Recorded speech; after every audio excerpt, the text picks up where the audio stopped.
മൂന്നാമത്തെ ക്ലിപ്പായി നമുക്കത് തന്നെയാണ്, അതുമായി തുടർന്ന് തന്നെയാണ് ഇനിയും പറയാനുള്ളത്.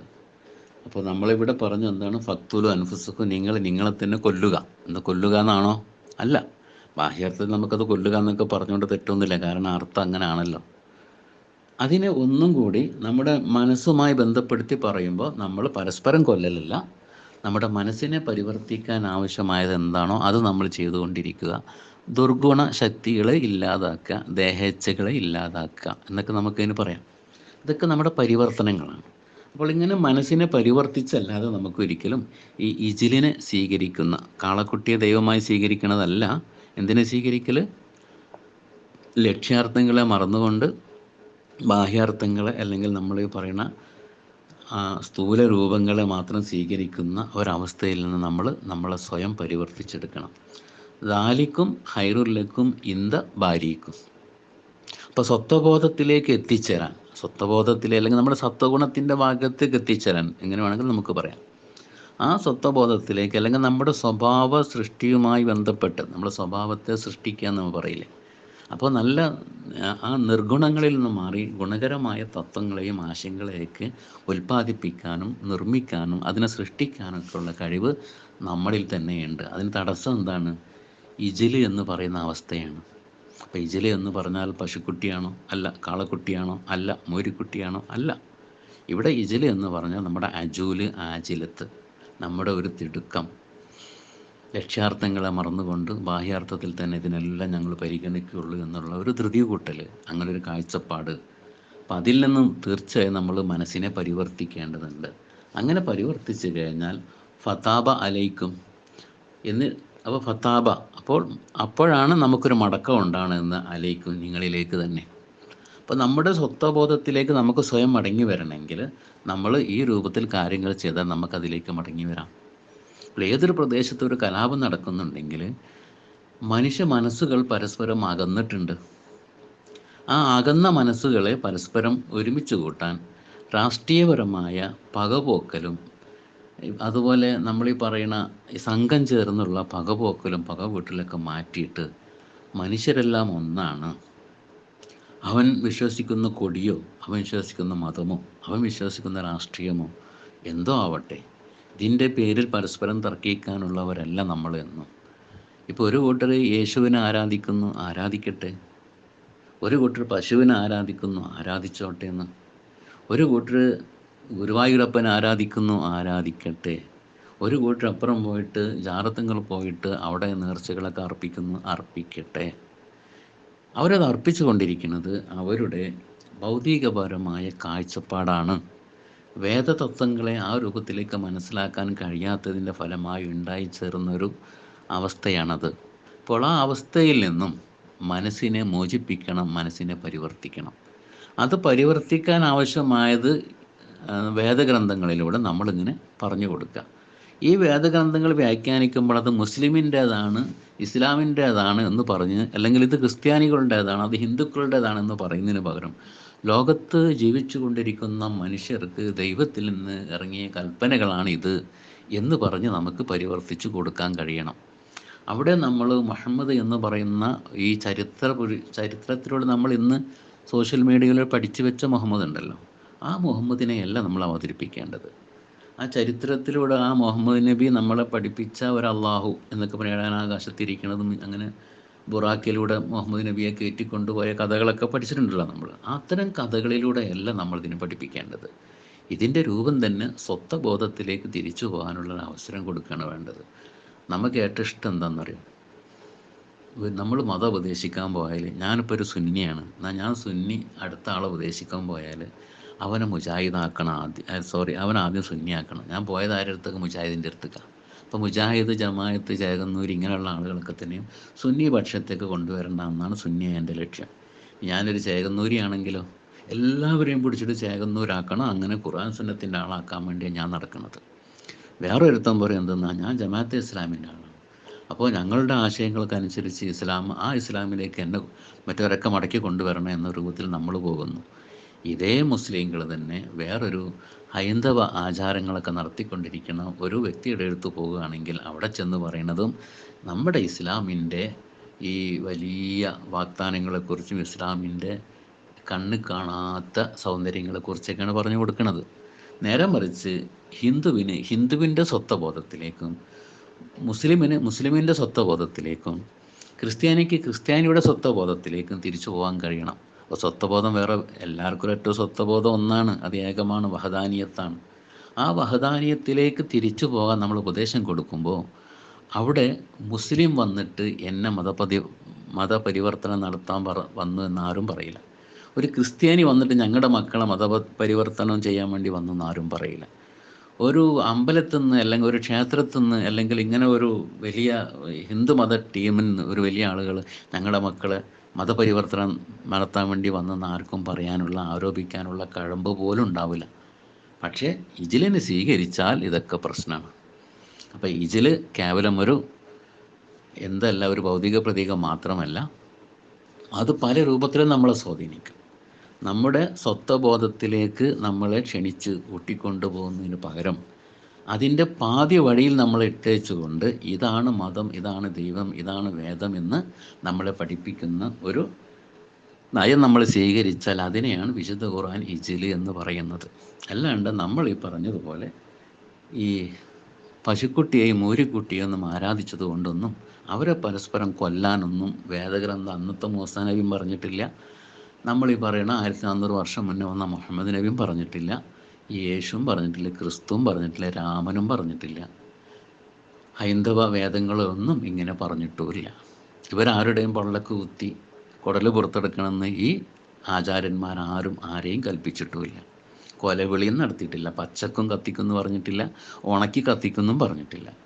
അതൊക്കെ മതങ്ങൾ അറിയാത്ത നമ്മൾ ഇജിലിനെ സ്വീകരിക്കുന്നത് കൊണ്ട്, അഥവാ നിരർത്ഥകമായ വാദഗതികൾ ഉന്നയിക്കുന്നതിലൂടെ നമ്മൾ വരുത്തി വെക്കുന്ന വിനയാണ്, വിനാശകരമായ സംഭവങ്ങളാണ്.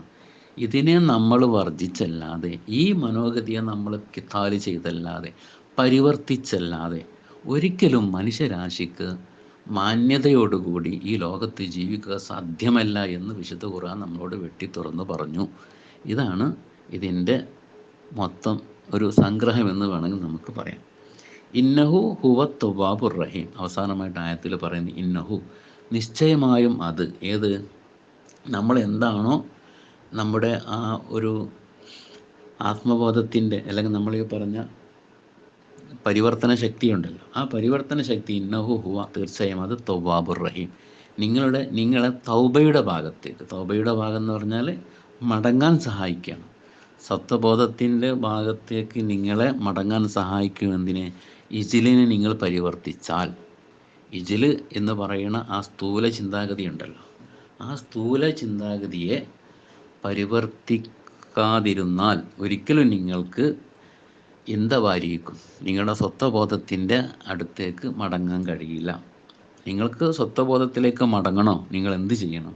ഇജിലിനെ നിങ്ങൾ പരിവർത്തിക്കണം, അഥവാ സ്ഥൂല ചിന്താഗതികളെ നിങ്ങൾ പരിവർത്തിച്ചേ പറ്റൂ.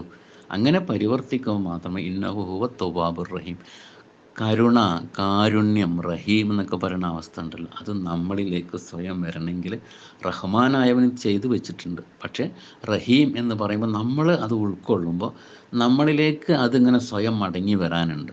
ആ ഒരു അവസ്ഥക്കാണ് റഹീം എന്ന് പറയുന്നത്. അത് ആരാണോ കൂടുതൽ പ്രയത്നിക്കുന്നത് അവരിലേക്കാണ് ഈ ഗുണങ്ങൾ വന്നുകൊണ്ടിരിക്കുക. പ്രയത്നിക്കാത്തവനിലേക്ക് ഗുണങ്ങൾ വരില്ല. പ്രയത്നിച്ചു കൊണ്ടിരിക്കണം, കിത്താലി ചെയ്യാൻ വേണ്ടി പ്രയത്നിച്ചുകൊണ്ട്. എന്താണ് കിത്താലി ചെയ്യുക? യുദ്ധം വെട്ടലോ അല്ല, നമ്മളെ പരിവർത്തിക്കാൻ വേണ്ടിയാണ് ഈ സിദ്ധി പറഞ്ഞിട്ടുള്ളത്. അപ്പോൾ പരിവർത്തന സിദ്ധിയുമായി ബന്ധപ്പെട്ടാണ് ഖുർആൻ കത്തലയെ പറഞ്ഞിട്ടുള്ളത്. ഇനി നമ്മൾ ആദ്യം പഠിച്ചൊന്നിലേക്ക് പോവുക. വൈദ് കത്തൽത്തും നഫ്സൻ ഫദ്ദാറത്തും ഫീഹ എന്നൊരായത്ത് നമ്മൾ പഠിച്ചതൊക്കെ നിങ്ങളെ മനസ്സിലുണ്ടാവുമെന്ന് വിചാരിക്കുന്നു.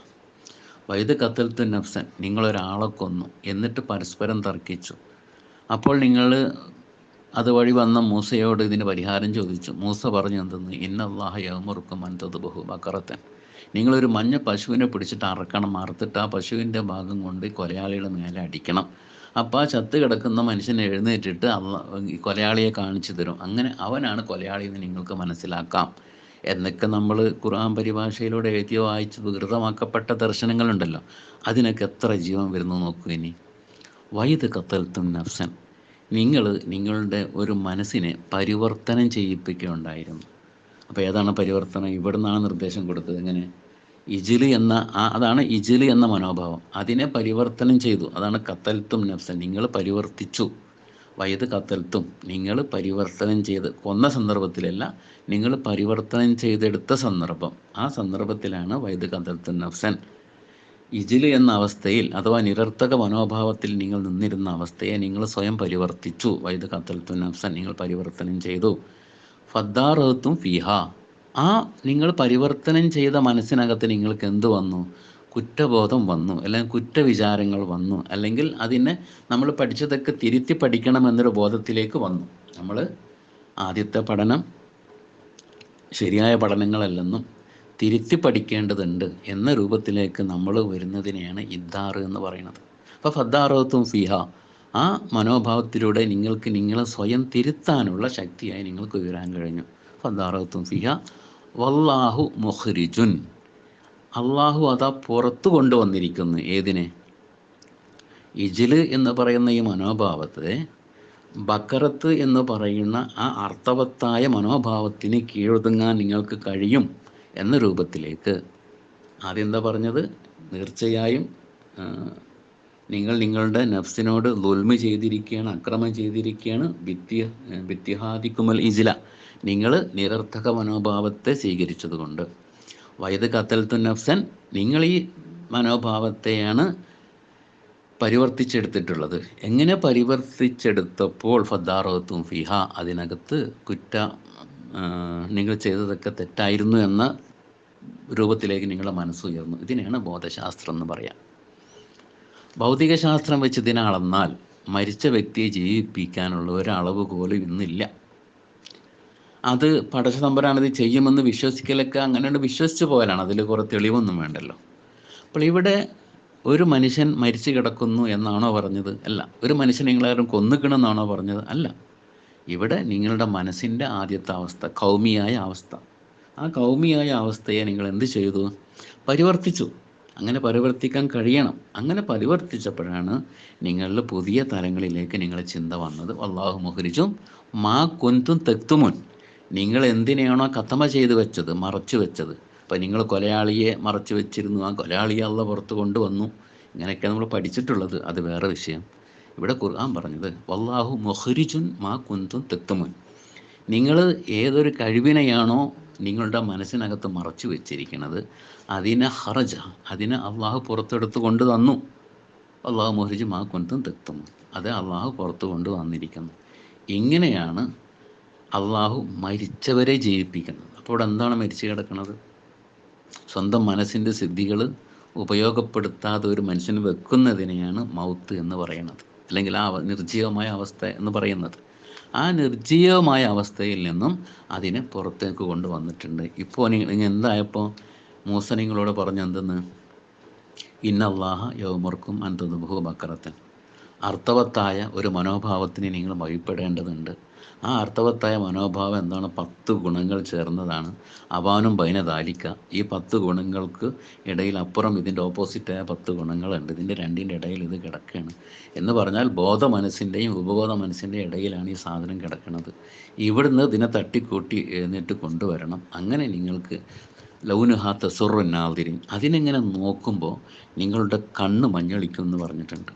ഇങ്ങനെ ഈ ഏതൊന്നിനെയും നമ്മൾ ഈ ഇജിലിനെ പരിവർത്തിച്ചുകൊണ്ട്, നമ്മുടെ സ്ഥൂല ചിന്തകളെ പരിവർത്തിച്ചുകൊണ്ട് ഇതിനെ ഒരു ആത്മീയ പരിവേഷം നൽകി നമ്മൾ കാണുകയാണെങ്കിൽ എല്ലാം നമ്മുടെ കണ്ണ് തുറപ്പിക്കുന്ന രൂപത്തിലേക്കുള്ള ഒരു സ്വർണ്ണമയമായ വെളിച്ചം നമുക്കിങ്ങനെ നമ്മുടെ ഉള്ളിലേക്ക് തന്നുകൊണ്ടേയിരിക്കും. ഈ രൂപത്തിലേക്ക് നിങ്ങൾ വളർത്തുക എന്നതാണ് വിശുദ്ധ ഖുർആൻ്റെ ലക്ഷ്യം. അപ്പോൾ ഇവിടെ നമ്മൾ ഇന്ന് ലോകത്ത് നടക്കുന്ന സംഘർഷങ്ങൾക്കെല്ലാം കാരണം ഖുർആനായിരുന്നു. ഖുർആനെ നമ്മൾ ഇജില് എന്ന് പറയുന്ന ഒരു പരിവേഷത്തിൽ നിർത്തിയതായിരുന്നു എന്ന് നമ്മൾ സ്വയം ചിന്തിക്കാം. ഇജില് എന്ന പരിവേഷത്തിൽ ഒരു കൂട്ടം ജനങ്ങൾ ഇതിന് ജന്മം നൽകി കഴിഞ്ഞു. ആ ജന്മം നമ്മൾ രൂപകൽപ്പന ചെയ്ത ആ ഭൗതിക കാര്യങ്ങൾ തന്നെയാണ് ഇന്ന് യുക്തിവാദികളും നിരീശ്വരവാദികളും മതവിമർശകരും എല്ലാം ഇതിനെ നോക്കിക്കാണുന്നത്. നമ്മൾ അവരുടെ മുന്നിൽ വരച്ചു വെച്ച ഒരു രൂപമുണ്ട്. ആ രൂപത്തെ നോക്കിയാണ് അവർ നമ്മുടെ കൊഞ്ഞനം കാട്ടിക്കൊണ്ടിരിക്കുന്നത്. ഇത് നമ്മൾ ഈ പറയുന്ന തത്വബോധപരമായ വായന ഏറ്റവും കൂടുതൽ എതിർക്കപ്പെടുന്ന എവിടെ നിന്നാണ്? നമുക്ക് മതവിശ്വാസികളിൽ നിന്ന് തന്നെയാണ്. പിന്നെ ശാസ്ത്രബോധം ആണ് എല്ലാത്തിനും അവസാനം. അത് ശാസ്ത്രബോധത്തിനപ്പുറം വേറെ ഒന്നുമില്ല. ബോധശാസ്ത്രം എന്ന് പറയുന്ന സാറ് ഞങ്ങൾക്ക് അറിയില്ല, അതുകൊണ്ട് അത് പറയും വേണ്ട എന്ന് പറയുന്ന അപൂർവം ആളുകളും നമ്മുടെ ഇത്തരം കാഴ്ചപ്പാടുകളെ എതിർക്കാറുണ്ട്, വിമർശിക്കാറുണ്ട്. അപ്പോൾ നമ്മളിവിടെ പറഞ്ഞു കൊണ്ടുവന്നത്, ഈ ഖതല എന്ന് പറഞ്ഞ പ്രയോഗത്തിന് വിശുദ്ധ ഖുർആൻ തുടക്കത്തിൽ തന്നെ ഇങ്ങനെ അർത്ഥം വെച്ചിട്ട്, ഇനി നിങ്ങളൊന്ന് ഇങ്ങനെ ഖതലയുമായി ബന്ധപ്പെട്ട ആയത്തുകളിലേക്കൊന്ന് പോയി നോക്കൂ. എത്ര സുന്ദരമായ ആയത്തുകളാണ് നമുക്ക് കാണാൻ കഴിയുന്നത്. അവർ അന്യായമായി പ്രവാചകന്മാരെ കൊന്നുകൊണ്ടിരുന്നു എന്ന് നമുക്ക് മലയാള പരിഭാഷ വായിക്കാൻ കഴിയും. നമ്മളിലുള്ള നബിമാരെ നമ്മൾ ഇന്ന് ഒരു ഹക്കും ഇല്ലാണ്ട് ഹനിച്ചുകൊണ്ടിരിക്കണില്ലേ? എത്ര അർത്ഥങ്ങളും എത്ര ആശയങ്ങളുമാണ് നമ്മുടെ മുന്നിലൂടെ ദിവസം ഇങ്ങനെ കടന്നു പോകുന്നത്. അപ്പോൾ എന്താണ് നബി എന്ന് പറയുമ്പോൾ? നബി എന്ന് പറയുമ്പോൾ നമ്മളിതിന് മുന്നേ പറഞ്ഞിട്ടുണ്ട്, പഞ്ചഗുണങ്ങൾ ഒരാളിൽ സമ്മേളിക്കുന്നതിനെയാണ് നബി എന്ന് പറയുന്നത്. ആ അവസ്ഥയിലേക്ക് നമ്മൾ ഉയരുന്നതിനാണ് നബി എന്ന് പറയുന്നത്. അപ്പോൾ ഇവിടെ ഭാര്യക്കും എന്ന് പറഞ്ഞല്ല, ഭാര്യ എന്ന് പറഞ്ഞാൽ തന്നെ വളരെ അർത്ഥവത്തായ പല പദങ്ങളും ഈ ഭാര്യ എന്ന് പറയുന്ന പദത്തിനുണ്ട്. അസാധാരണമായ വ്യക്തിത്വത്തിലേക്ക് നമ്മൾ ഉയരുന്നതിന് ഇലാ ഭാര്യക്കും എന്ന് പറയാം. ആ അസാധാരണമായ വ്യക്തിത്വത്തിൽ എന്തൊക്കെയുണ്ടെന്ന് ചോദിച്ചാൽ, നമ്മുടെ ഗുണമുണ്ട്, നമ്മുടെ കഴിവുണ്ട്, നമ്മുടെ മനസ്സിൻ്റെ അഴക് അതിനകത്തുണ്ട്, നമ്മുടെ അറിവുണ്ട്, നമ്മുടെ ശ്രേഷ്ഠതയുണ്ട്. ഇങ്ങനെ 5 ഗുണങ്ങൾ, അഥവാ നമ്മുടെ ഗുണത്തിലും നമ്മുടെ കഴിവിലും നമ്മുടെ അഴകിലും നമ്മുടെ അറിവിലും നമ്മുടെ ശ്രേഷ്ഠഭാവത്തിലും നമ്മളെ ഏറ്റവും ഉന്നതിയിലെത്തിക്കുന്ന രൂപത്തിലുള്ള കഴിവിനെയാണ് ഭാര്യ എന്ന് പറയുന്നത്. അത് തന്നെയാണ് നമ്മൾ പറയുന്ന സ്വത്വബോധം എന്ന് പറയുന്നത്. അപ്പോൾ സ്വത്വബോധത്തിന് കാരണമായി തീരുന്ന അനവധി ചിന്തകളെ, അനവധി ദൗത്യ നിർവഹണം, ആ ദൗത്യത്തിലേക്ക് നീങ്ങാതെ നമ്മൾ പലതിനെയും എന്ത് ചെയ്തിട്ടുണ്ട്? പരിവർത്തിച്ച് കളഞ്ഞിട്ടുണ്ട്. എങ്ങനെ? അതിൻ്റെ ഗുണങ്ങൾ നൽകാതെ. ഈ ഖതല 2 വിധത്തിൽ വരുന്നുണ്ട്. ഇപ്പോൾ മോമിനിനെ കൊല്ലരുത്, മോമിനിനെ കൊന്നു കഴിഞ്ഞാൽ ഇങ്ങനെയെന്ന് പറഞ്ഞിട്ടുണ്ട്. അപ്പോൾ നമ്മളെ വിചാരം എന്താ? മുസ്ലിങ്ങളെ കൊല്ലരുത്, മുസ്ലിങ്ങളെ കൊന്നാലാണ് പ്രശ്നം. എന്ത് ചേകന്നൂർ മൗലവി മുസ്ലിം അല്ലായിരുന്നു? അപ്പോൾ ചേകന്നൂർ മൗലവി എന്തല്ല, മോമിനല്ല എന്നാക്കി തീർത്തു. അവൻ കാഫിറാണ്, മോമിനല്ല. അപ്പോൾ കാഫിറിനെ കൊല്ലാന്നാക്കി. അത് പൊതുവെയുള്ള മുസ്ലിങ്ങളുടെ ഒരു വിചാരമാണല്ലോ ഈ കാഫിറിനെ കൊല്ലുക എന്ന് പറഞ്ഞത്. അപ്പോൾ കാഫിറിനെ കൊല്ലലല്ല, കാഫിറിനെ പരിവർത്തിക്കലാണ്. നമ്മുടെ മനസ്സിൻ്റെ കഴിവുകൾ പുറത്തെടുക്കാൻ ശേഷിയില്ലാത്തത് നമ്മൾ അധപ്പതിച്ചു പോയിട്ടുണ്ടെങ്കിൽ, ആ കഴിവുകളൊക്കെ നമ്മൾ പരിവർത്തിച്ചിട്ട് നമ്മുടെ മനസ്സിനെ നിരീക്ഷണ ഭാവത്തിലേക്ക് ഉയർത്തിക്കൊണ്ടുവരലാണ് കാഫിറിനെ കൊല്ലൽ. അല്ലാണ്ട് ഇവർ പറഞ്ഞ മാതിരി കൊല്ലലല്ല, കാഫിറിനെ പരിവർത്തനം ചെയ്യൽ, കൊല്ലലല്ല. അപ്പം ഖതല എന്നുള്ളതിന് കൊല്ലുക, വെട്ടുക, വധിക്കുക എന്നൊക്കെ അർത്ഥം എഴുതിയത് ഭൂലോക വിഡ്ഢിത്തരങ്ങളാണെന്നും അബദ്ധങ്ങളാണെന്നും മനസ്സിലാക്കാൻ സാധിക്കുന്നുണ്ടെങ്കിൽ, നമ്മൾ ഇന്ന് വായിച്ച ഈ വായനയുടെ അർത്ഥതലങ്ങൾ എത്രമാത്രം മനുഷ്യരിലേക്ക് ആഴത്തിൽ ഇറങ്ങിച്ചെല്ലേണ്ടതുണ്ട് എന്ന് നിങ്ങളൊന്ന് മനസ്സിലാക്കി നോക്കൂ. അപ്പോൾ ഇവിടെ ഖുർആൻ പറഞ്ഞ ഈ ഖതലയുമായി ബന്ധപ്പെട്ട ഏതും യുദ്ധത്തിന് പ്രേരിപ്പിക്കുക, കിത്താല്, നിങ്ങൾക്കിതാ യുദ്ധം നിയമമാക്കപ്പെട്ടിരിക്കുന്നു. ഒരു യുദ്ധം എവിടെ നിയമമാക്കപ്പെട്ടിട്ടില്ല. അങ്ങനെ പരിവർത്തന സിദ്ധാന്തം, അല്ലെങ്കിൽ നമ്മൾ പരിവർത്തിക്കുക എന്നുള്ളത് നമുക്കൊരു നിയമമാണ്. മനസ്സിനെ പരിവർത്തിക്കുക എന്നുള്ളത് നമ്മൾ സ്വയം നിർവഹിക്കേണ്ട ഒരു നിയമമാണ്. അത് നിർവഹിക്കാതെ ഈ ലോകത്ത് നമ്മൾ മരിച്ചു പോയിട്ട് നമുക്ക് എന്ത് കിട്ടാനാണ്? അപ്പോൾ നമ്മളെ ഒരാൾ കുറ്റപ്പെടുത്തി പറഞ്ഞു, ശരി, ആ കുറ്റപ്പെടുത്തി പറഞ്ഞ ആളെ നേരിട്ട് നമ്മൾ തട്ടിക്കയറാൻ പോകരുത്. അവൻ കുറ്റപ്പെടുത്തി പറഞ്ഞ വാക്കുകൾ എന്തൊക്കെയാണ്, അതിന് കാരണം എന്താണ് എന്ന് നോക്കി അതിനെ നമ്മുടെ മനസ്സിലിട്ടൊന്ന് പഠിച്ച് ഒരു പരിവർത്തനം ചെയ്തിട്ട് വേണം നമ്മൾ മറ്റവനെ ചോദ്യം ചെയ്യാൻ പോകാൻ. മറ്റേ കേട്ട മാത്രയിൽ എന്തിനേയും കൊണ്ട് ചോദ്യം ചെയ്യാൻ പോയാൽ അത് ഇരു കൂട്ടരും തമ്മിലുള്ള സംഘർഷത്തിലാവും. അപ്പോൾ അവിടെ അമ്പലം കത്തിച്ചു, ഇവിടെ പള്ളി കത്തിച്ചു, അവിടെ ഖുർആൻ കത്തിച്ചു, ഇവിടെ ഇത് പറഞ്ഞു, അവിടെ അത് പറഞ്ഞു, ഇവിടെ ഔലിയാക്കളെ കുറ്റം പറഞ്ഞു, മറ്റൊരു മുസ്ലിയാരെ കുറ്റം പറഞ്ഞു എന്ന് പറഞ്ഞുകൊണ്ട് നടന്നുകൊണ്ട് കാര്യമില്ല. ആ പറഞ്ഞതിൻ്റെ പിന്നിൽ എന്താണ്, ഏതാണ് കാര്യങ്ങളൊക്കെ മനസ്സിലാക്കുകയും എന്തിനും ഉടനെ പ്രതികാരം ചെയ്യണം എന്നുള്ള അജിലത്തായ വശം നമ്മൾ പരിവർത്തിക്കുകയും ചെയ്താൽ തീർച്ചയായും മനുഷ്യരാശിക്ക് ഇതിനേക്കാളും സുന്ദരമായി ജീവിക്കാനുള്ള അവസരമുണ്ട് എന്നുള്ളത് ഖുർആൻ നമ്മളെ പഠിപ്പിക്കുകയാണ്.